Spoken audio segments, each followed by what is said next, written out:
You have the power to heal yourself and others. It's simply a matter of training your subconscious mind to shift from what your five senses are telling you and to go within yourself and to start to reprogram these beliefs from what your five senses are telling you with the greater truth of your being, which is divine and wholeness. And you trade this out, you make the substitution, and then all of a sudden, those new beliefs of who you really are and the reality of your true nature start to express itself in what you're perceiving to be your external reality, and that's when the healing happens. Now, how does this actually work? Well, it begins with meditation. Meditation is the key to experiencing not only healing for yourself, but also healing for other people that you're wanting to see healed, and you're wanting to somehow be the one that sends the healing energy to that person so that they can experience the healing or the breakthrough. So it all starts with meditation. And the way meditation works is, I think it's really important to explain this in brain waves, because brain waves are essential to understanding these deeper states of meditation, the different levels of the deep states of meditation, and when to do certain things in meditation in order to experience whatever it is you're trying to experience. And so when you first start off in meditation, you're typically in the beta brainwave state. Beta brainwave state is the busy, analytical thinking mind. It's all over the place, it's distracting, and this is where a lot of people start meditating and they say, you know what, meditation is not for me because I just can't get past my mind. It's too all over the place, it's not focused, it's not quiet, and I don't feel peaceful. And I thought meditation was all about feeling peaceful, so I'm just going to give up. I'm going to go try something else. That actually happened to me when I first started meditating, because I had all these different misconceptions about meditation. But that's the beta brainwave state.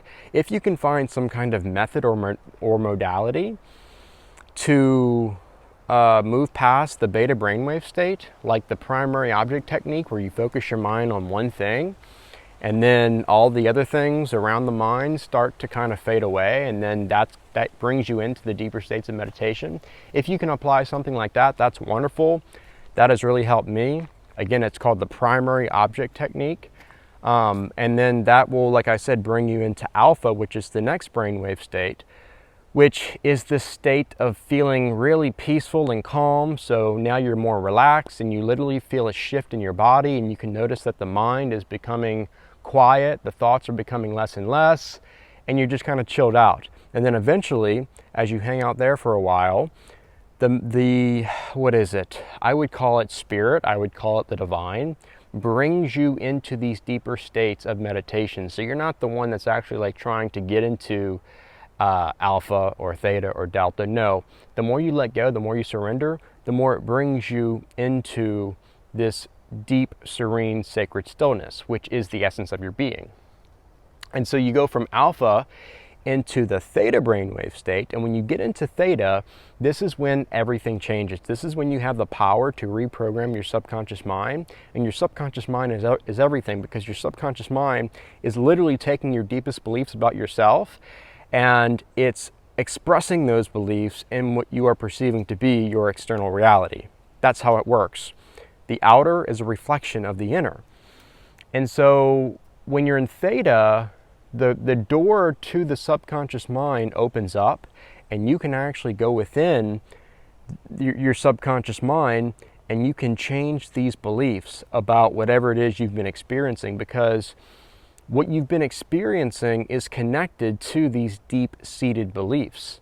And the more you dwell on these beliefs, the more they manifest and express themselves in your life.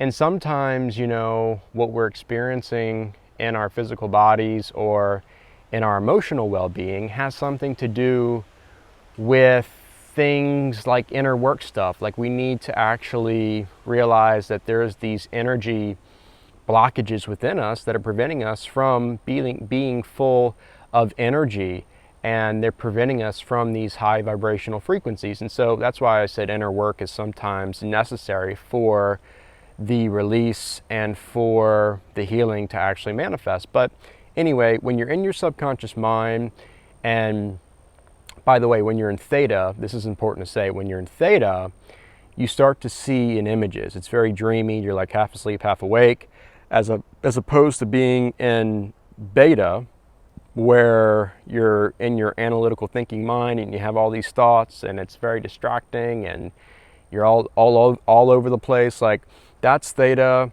Alpha, you're starting to chill out, you're relaxing, the thoughts are becoming less and less. But when you get into Theta, this is just like mostly just images and, like I said, very dreamlike, but it's magical. And this is where the power of imagination comes in, because the power of imagination is something that I think gets overlooked a lot. We have a tendency to think that it's just this thing of the mind and it's meaningless, but the reality of it is the imagination is where our power is. It's the divine in us. And Neville Goddard used to talk about this a lot. He used to basically say that the imagination is God. Like, it's what is creating what we are perceiving to be our external reality. So it's really important. And so when you're in Theta, if you're wanting to experience healing for yourself, what do you do at this point? Well, what you do is you start to imagine yourself as being healed and healthy and walking around strong and full of life and energy. That's what you do. You start to see yourself and you start to visualize yourself in this new state of being healed.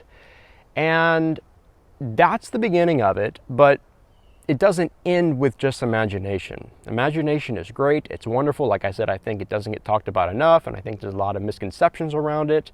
But meditation is just the beginning of this whole process of the subconscious mind actually taking what you're seeing and what you're visualizing, and then turning that into some kind of outward manifestation. And so what has to be connected, what has to be combined with the imagination, with what you're seeing, is the feeling. And this is why Neville Goddard would talk about feeling is the secret. When you feel the emotion that's connected to whatever it is you're imagining, that is when the magic happens. That's when the subconscious mind says, okay, this is reality. See, the subconscious mind can't tell a difference between what's actually happening in your life and what you're feeling and what you're embodying through the power of imagination. It can't tell the difference.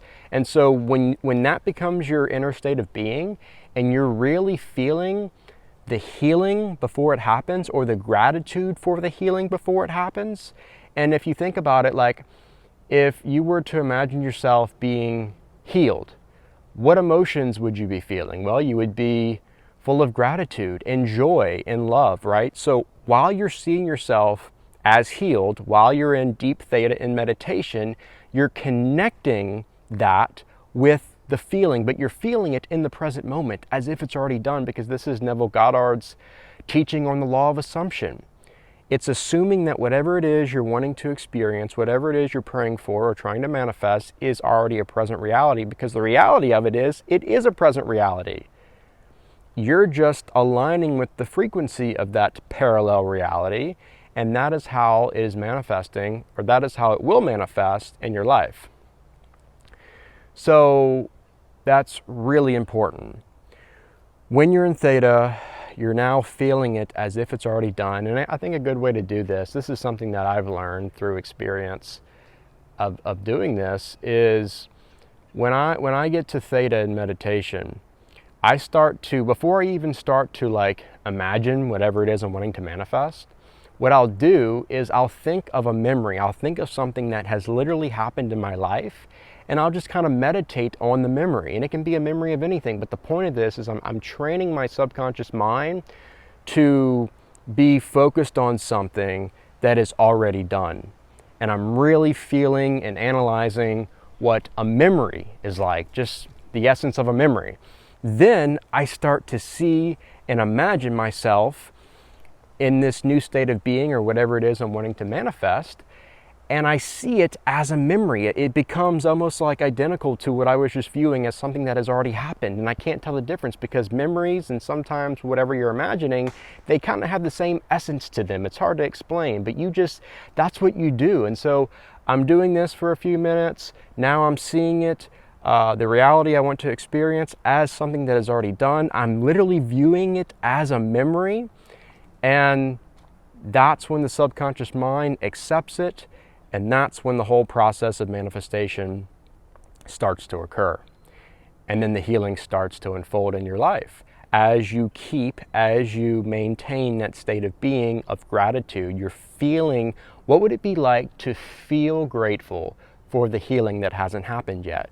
Well, this is how it works. This is how healing, the manifestation of healing, actually works. You have to embody, you have to feel, you have to see yourself in that state of being before it actually happens in what you are perceiving to be your external reality, before your five senses tell you that this is what's actually going on.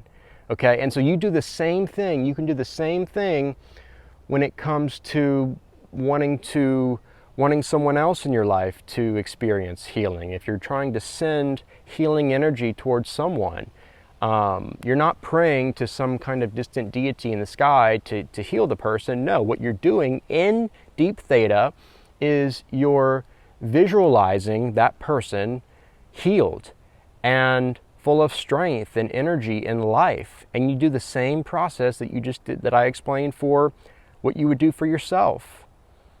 And that in and of itself is sending healing energy to that person.